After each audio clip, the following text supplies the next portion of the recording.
Alright, quick video.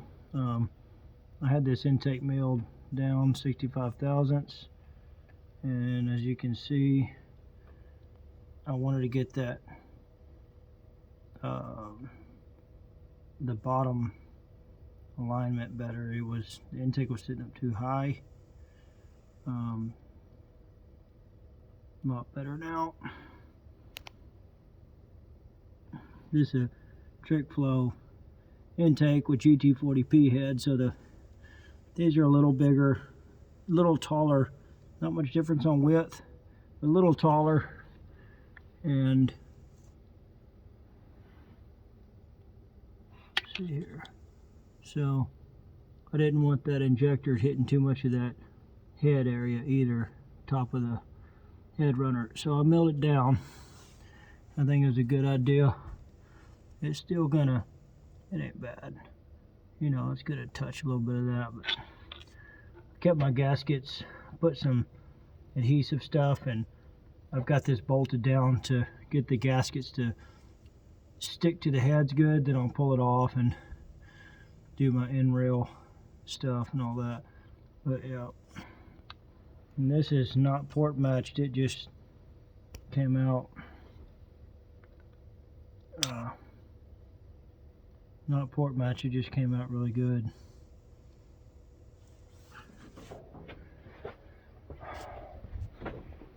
I mean, left to right, it's plenty good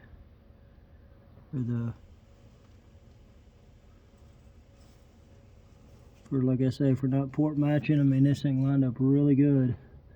This is P heads with no porting really no porting on the intake side. GT40 Explorer P heads. And yeah, gaskets are installed. It's torqued down. I went over it a few different times. It kind of, I don't know what it's, 10 pounds of foot-pound of torque or something. You can see the gaskets are up kind of high, but it's still, it's good seal on all the runners. So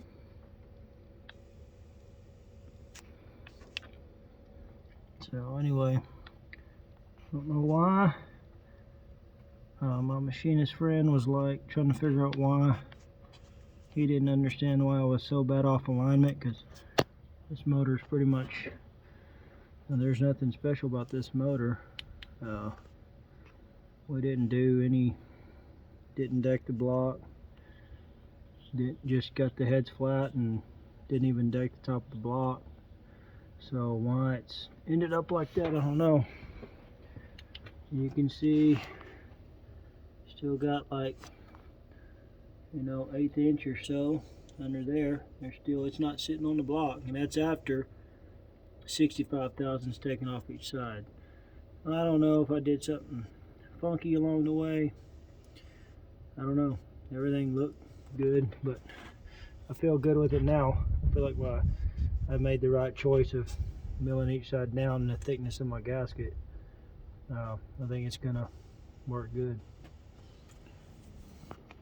Alright, trick flow street heat intake, I do believe it is. It's the 1 series. Bought this used not just the other day. Bought this used. TFS SBF EFI1L.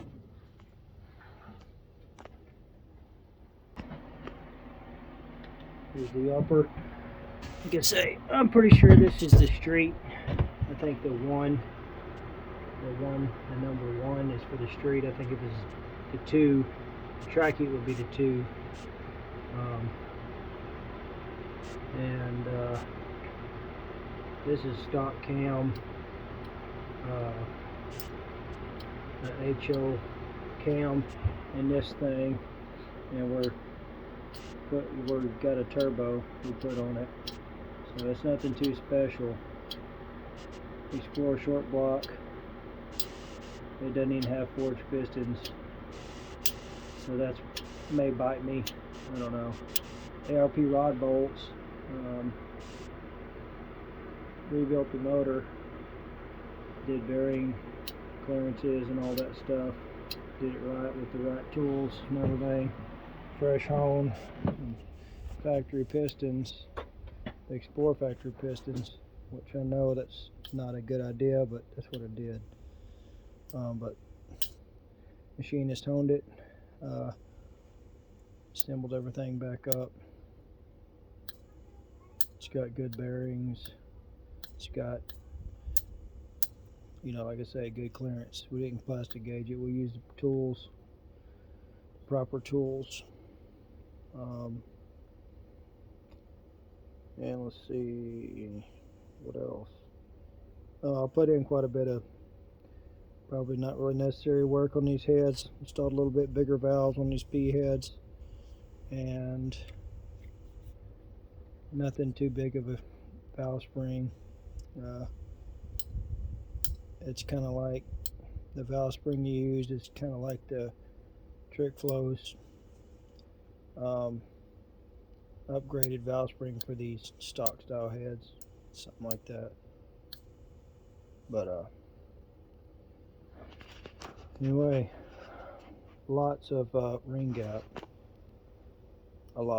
plenty of ring gap. So I don't know. we didn't want to pop a ring land or anything like that. So he wanted to make sure I could push and boost, and that wouldn't be a problem. There you have it. Feel good about it.